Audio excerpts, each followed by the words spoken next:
Assalamualaikum warahmatullahi wabarakatuh. Kami dari kelompok 8 akan mempresentasikan materi tentang regresi linear sederhana. Pada mata kuliah analisis regresi dan varians, dosen pengampu pada mata kuliah ini yaitu Ibu Khairunisah MSI. Dan kami berasal dari kelas PSPMC 2018. Adapun nama-nama dari anggota kelompok 8 yaitu yang pertama, Asri Fasyaan, yang kedua, Hernila Mayoza, yang ketiga, Noveranza Habianti, yang keempat, Yusni Utami.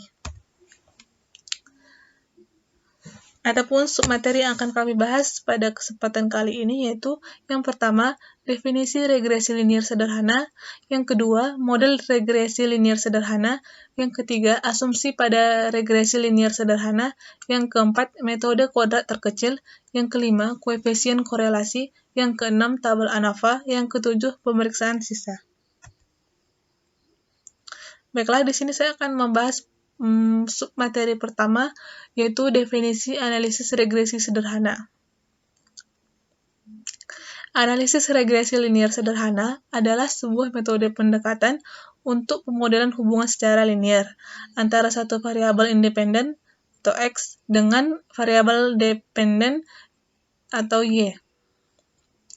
Analisis regresi sederhana dapat digunakan untuk mengetahui arah dari hubungan antara variabel bebas dengan variabel terikat. Apakah memiliki hubungan positif atau negatif, serta untuk memprediksi nilai dari variabel terikat apabila nilai variabel bebas mengalami kenaikan ataupun penurunan. Pada regresi sederhana, biasanya data yang digunakan memiliki skala interval atau rasio. Baiklah, selanjutnya akan dijelaskan oleh teman saya. Nah, selanjutnya kita masuk dalam submateri model regresi linear sederhana. Untuk model regresi linear sederhana dapat kita lihat bentuk seperti di dalam kotak berikut. Y sama dengan A ditambah BX. Dengan Y adalah variabel dependen atau variabel terikat. X adalah variabel independen atau variabel bebas. A adalah konstanta, yaitu nilai dari Y apabila X sama dengan 0. Dan B merupakan koefisien regresi, yaitu pengaruh positif atau negatif. Nah, untuk nilai A dan nilai B dapat kita cari dengan rumus berikut. Yang pertama, untuk nilai B, dapat kita gunakan rumus B sama dengan N dikali sigma XY dikurang sigma X, sigma Y per N, sigma X kuadrat dikurang sigma X dikuadratkan. Nah, kemudian untuk mencari nilai A dapat kita gunakan rumus A sama dengan sigma Y, sigma X kuadrat dikurang sigma XY per N sigma X kuadrat dikurang sigma X dikuadratkan. Nah, kemudian kita masuk pada materi asumsi pada regresi linear sederhana. Nah, untuk asumsi pada regresi linear sederhana ini dapat kita bagi ke dalam 4 uji, yaitu yang pertama ada uji normalitas, kemudian ada uji autokorelasi, nah kemudian ada uji heteroskedastisitas, kemudian ada uji linearitas. Nah, yang pertama di sini kita akan membahas uji normalitas terlebih dahulu. Uji normalitas adalah untuk melihat apakah nilai residual terdistribusi normal atau tidak. Nah, model regresi yang baik adalah memiliki nilai residual yang terdistribusi normal. Jadi, uji normalitas bukan dilakukan pada masing-masing variabel, tetapi pada nilai residualnya. Sering terjadi kesalahan yang jamak, yaitu bahwa uji normalitas dilakukan pada masing-masing variabel. Nah, hal ini dilarang, tetapi model regresi memerlukan normalitas pada residualnya, bukan pada masing-masing variabel penelitian. Untuk uji normalitas dapat kita lakukan dengan menggunakan uji Chi kuadrat, uji Lilliefors, atau uji Kolmogorov-Smirnov.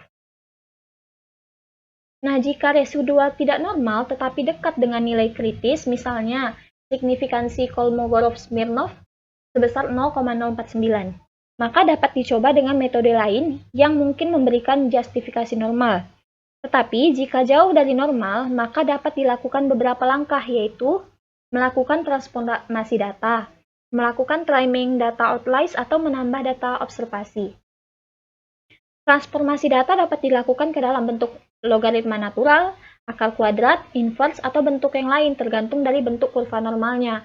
Apakah kurva normalnya itu condong ke kiri, ke kanan, mengumpul di tengah, atau menyebar ke samping kanan dan kiri. Nah, sebenarnya uji normalitas bukan termasuk dalam uji asumsi klasik, tetapi diperlukan dalam statistik parametrik dan juga regresi linier. Kemudian masuk ke uji autokorelasi. Uji autokorelasi adalah untuk melihat apakah terjadi korelasi antara suatu periode T dengan periode sebelumnya, yaitu T-1.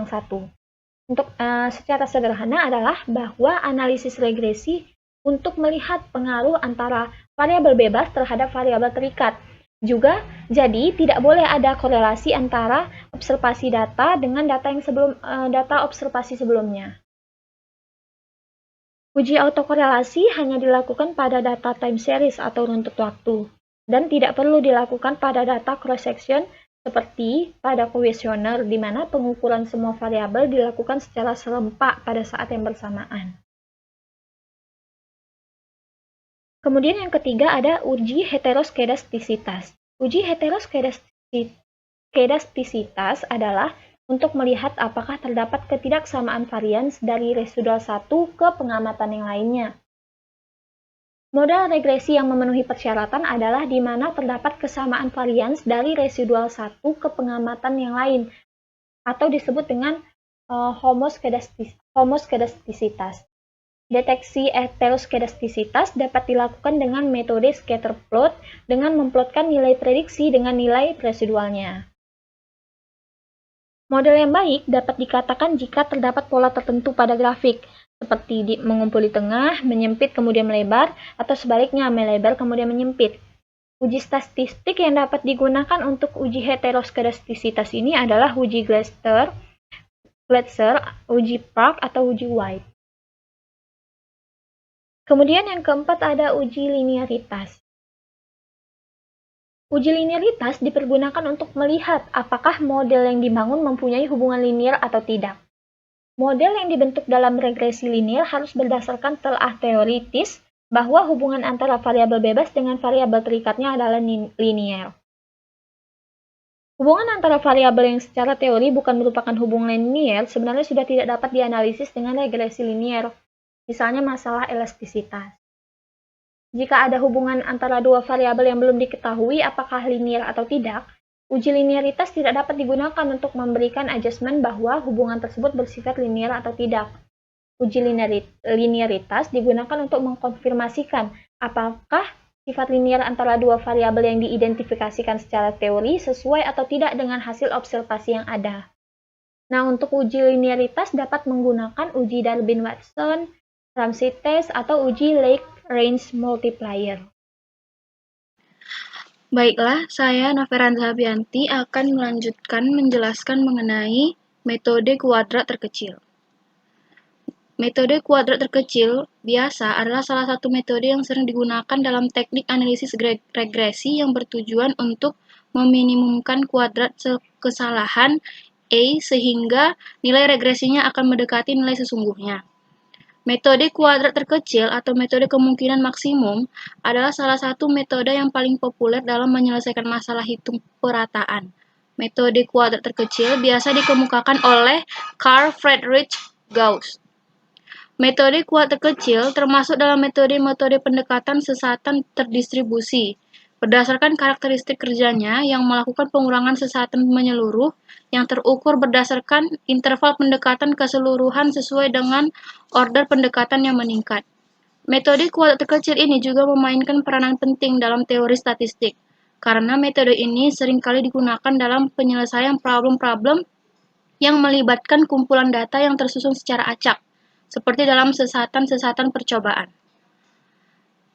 Metode kuadrat terkecil. Agar menjadi penduga yang baik, maka penduga MKT harus memiliki ukuran tingkat akurasi penduga parameter, yaitu yang pertama bersifat linier, berikut rumusnya. Yang kedua tidak bias, lalu selang kepercayaan penduga parameter. Lalu koefisien korelasi. Koefisien korelasi adalah suatu nilai yang dipakai untuk mengetahui derajat kesesuaian dari persamaan yang didapat. Berikut rumus untuk mencari koefisien korelasi. Nilai R bervariasi antara 0 dan 1. Untuk perkiraan yang sempurna akan didapat nilai R sama dengan 1. Apabila R sama dengan 0, perkiraan suatu fungsi sangat jelek. Koefisien korelasi ini juga dapat digunakan untuk memilih suatu persamaan dari beberapa alternatif yang ada. Dari beberapa alternatif tersebut, dipilih persamaan yang mempunyai nilai koefisien korelasi terbesar, paling mendekati 1. Persamaan-persamaannya. Secara empiris, persamaan-persamaan matematis tertentu yang sering digunakan diantaranya, yang pertama persamaan garis lurus atau linier, yang kedua persamaan parabolis atau kuadratis, yang ketiga persamaan eksponensial. Berikut rumusnya. Selanjutnya persamaan polinomial. Lalu yang terakhir adalah persamaan asimptotis. Nah, selanjutnya saya akan menjelaskan mengenai tabel ANAVA dan pemeriksaan sisa. Nah, untuk tabel ANAVA di sini sudah disediakan tabel ANAVA. Nah, untuk pemeriksaan sisa, menurut Sembiring 1995, sisa bukan berarti sampah yang tidak berguna. Sisa kaya akan informasi dan karena itu merupakan bagian yang amat penting dalam setiap analisis data. Yang kedua, informasi dari data semula yang tidak terserap oleh model akan menjadi sisa. Yang ketiga, jika semua pola yang ada pada data telah masuk ke dalam model, maka sisa akan berbentuk acak, tetapi jika model tidak mampu mengambil semua pola pada data, maka sisa akan mempunyai kecenderungan tertentu. Nah, selanjutnya, menurut Sembiring pada tahun 1995, dalam hal itu, model belumlah baik betul, dalam arti masih dapat disempurnakan.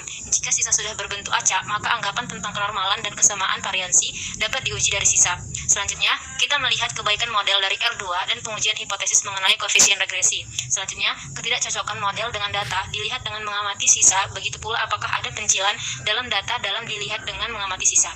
Sisa secara kasar memberi keterangan tentang data yang tidak mengikuti pola umum model yang digunakan, ditandai oleh sisanya relatif besar. Kemudian, makin besar sisa, makin jauh data menyimpang dari model. Kemudian, adanya pola yang teratur ataupun sistematis dalam sisa menunjukkan bahwa modelnya belumlah baik. Model yang sudah baik ditandai oleh pola sisa yang acak. Nah, lalu data pencilan sering terdapat di pinggir. Mungkin muncul karena kesalahan mengamati atau mencatat, tapi tidak jarang pula data itu sesungguhnya sejati. Salah satu kelemahan metode kuadrat terkecil adalah data aneh tersebut mempunyai pengaruh yang proporsional lebih besar daripada data yang di tengah.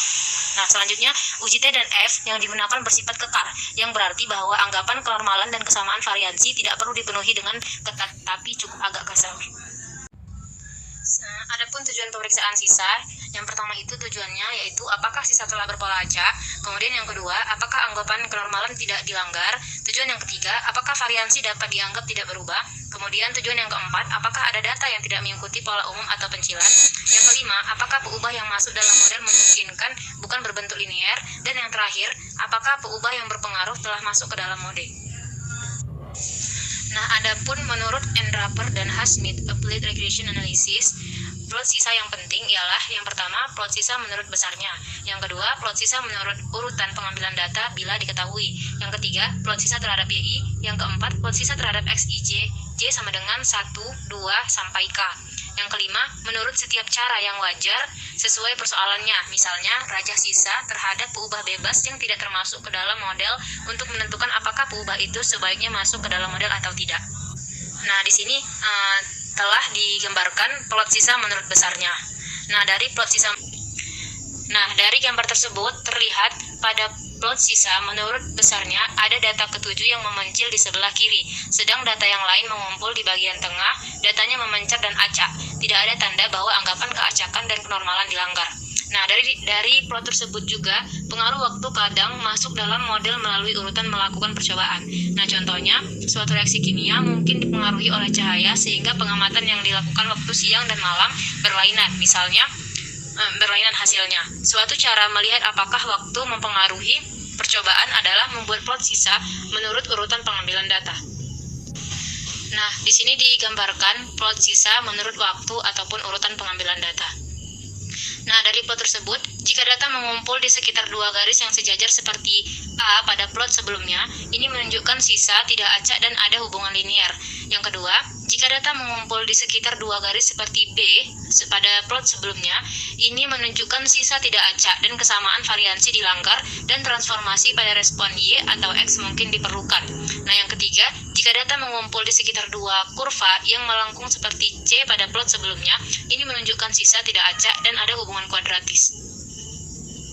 Nah, selanjutnya di sini digambarkan plot sisa PSY.